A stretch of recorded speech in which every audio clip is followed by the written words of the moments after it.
It's that time. The NFL playoffs are here. We've been waiting for it all season long, and I've teamed up with DraftKings Sportsbook, an official partner of the NFL, who's kicking things off with a huge offer. Throughout the playoffs, all new customers, that's all new customers, will get $200 in bonus bets instantly when they place their first $5 wager on anything. Get in on the action this weekend by downloading the DraftKings app, and don't forget to use my promo code 365sports. That's right. Customers who bet $5 will get $200 in bonus bets instantly. But you say, Paul, I signed up for the DraftKings app the first time you told me to. Well, guess what? If you've already signed up for it, like I have, you get a no sweat bet, and that's if you get a bonus bet back if your same game parlay does not hit. Max limits do apply. And if sports betting is not available in your area, don't worry. You can still join in on all the fun with the DraftKings Daily Fantasy and have the chance to win cash prizes. I've done that as well. Love it, love it, love it. Download the DraftKings Sportsbook app now. New customers use my promo code 365sports. Bet $5 on any wager and get $200 in bonus bets instantly. That's promo code 365sports only at DraftKings Sportsbook. The crown is yours.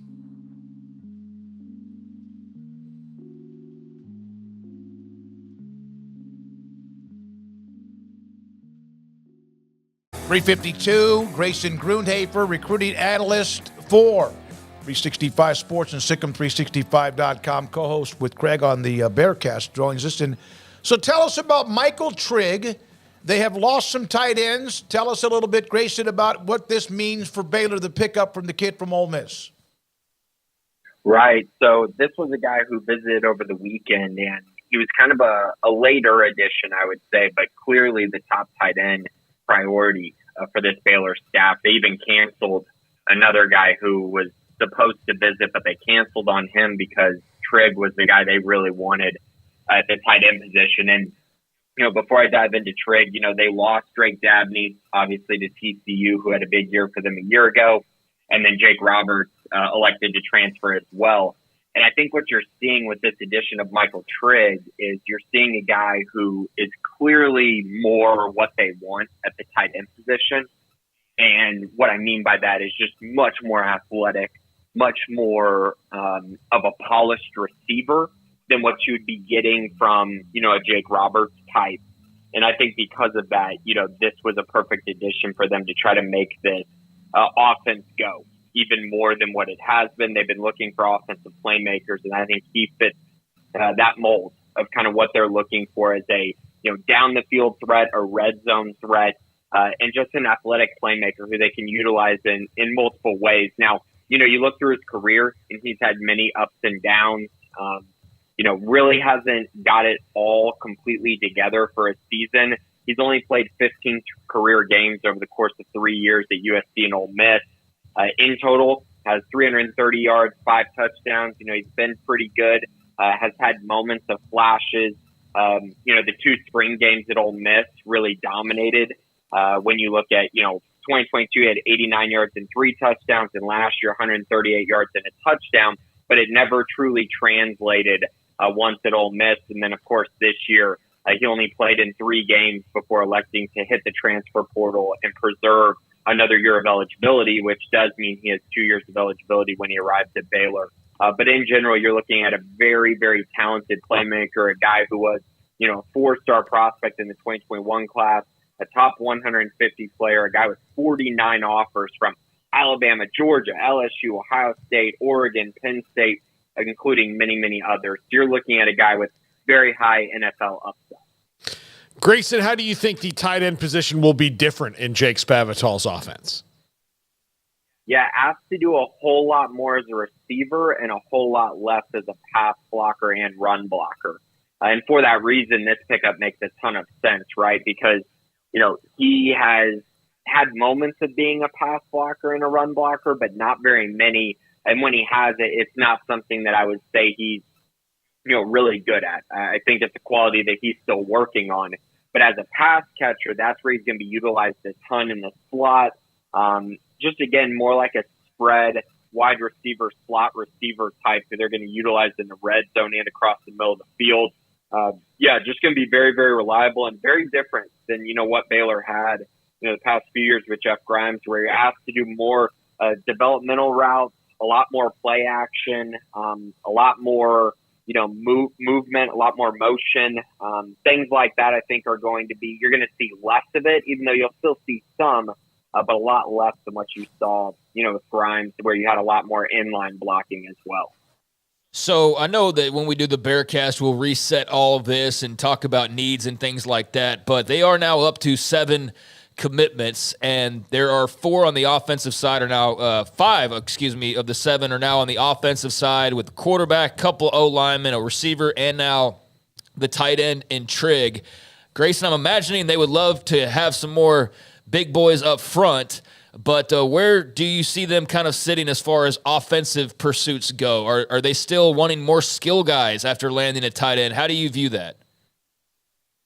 Right. So I think you're kind of looking at it right now where there's 3 positions that are I view as utmost importance based on how Baylor has been recruiting these guys, based on who they've brought in, and just kind of the type of prospects they've been looking at. And those 3 positions are wide receiver, the jack, outside linebacker, pass rusher position, and then offensive tackle.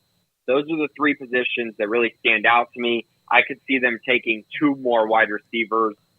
They definitely want a jack that they feel really good about to come in and provide instant impact, kind of like Byron Vaughns did this past year. And then an offensive tackle who can come in and compete, potentially win the job at right tackle. So I think those positions are the ones that I'm really looking at. Wide receiver, probably the one where you'd say, maybe they have the most importance just because there's a chance they take 2 of them. But I know the jack position is kind of right there with it, as they really, they need to get better on the defensive side too, not just the offensive side. Grayson, how much of a relief the staff was it, although there's still a month or so to go, that Foster, who had been flirting with Texas and vice versa, is saying that he's going to stick with Baylor and sign with the Bears? Yeah, I think it was huge. And I talked to him a little bit earlier this week, specifically yesterday, and we had a good just exchange messages. He kind of, I guess you'd say, laid out the situation. And obviously, Texas losing defensive line coach Bo Davis played a part of this, but Foster already knew that was coming. And I really think, as I've covered this story, a big part of his decision was that he wasn't going to early enroll, and so therefore he wanted to sign with the rest of his teammates. Completely understandable, because they don't have a signing day at St. Joseph in the fall. So he was waiting for that, wasn't going to be able to early enroll, so decided again to just wait for that. But Texas, it just seemed, even when he took his official visit, it just didn't seem like he was 100%, I'm going to flip and commit to Texas, which, after an official visit would seem like the best time for that to happen. And the more that I've talked to him, it just seems like, he feels like Baylor is the place for him. And I mean, he told me this week that he's locked in, he's ready to sign and be there. That was exact quotes. And so, I continue to just go by what he's told me, what I've heard from him. And I know the Baylor staff has felt confident as well. And I know they really want to hold on to him because he's a very valued part of this recruiting class.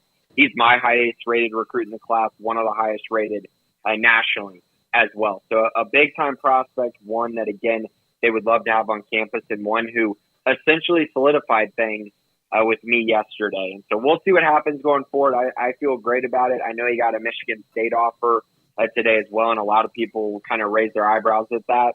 And that's great. And he might add more offers, but right now he's completely locked into the Baylor program. All right.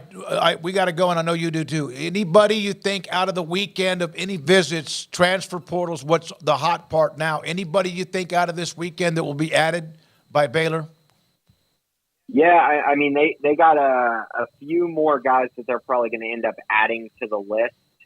That's probably going to be day-by-day type thing. But one guy that I think is important to mention is Nevada slot receiver Jamal Bell, also kind of an athlete, plays some running back as well, a very good kickoff return guy, leads Nevada history in kickoff return. So very good prospect, and again, a guy who I think really fits what they need. You look at his overall numbers, and they're not going to blow you away. but very, very fast, very explosive, and again, has veteran experience at the slot. I think Baylor's in a pretty good spot to land him going into the weekend. We'll see if they can seal the deal, but he would be a nice addition as that second wide receiver in this transfer portal class. Grayson, have a great weekend and great stuff on the transfer from Mississippi as far as the tight end. And also they have a weekend where they might be able to add a couple of more nuggets to what they need, and they are slowly, methodically trying to fill some spots and being much more aggressive in the transfer portal. Now, can they play? Can they make a difference? We will figure that out.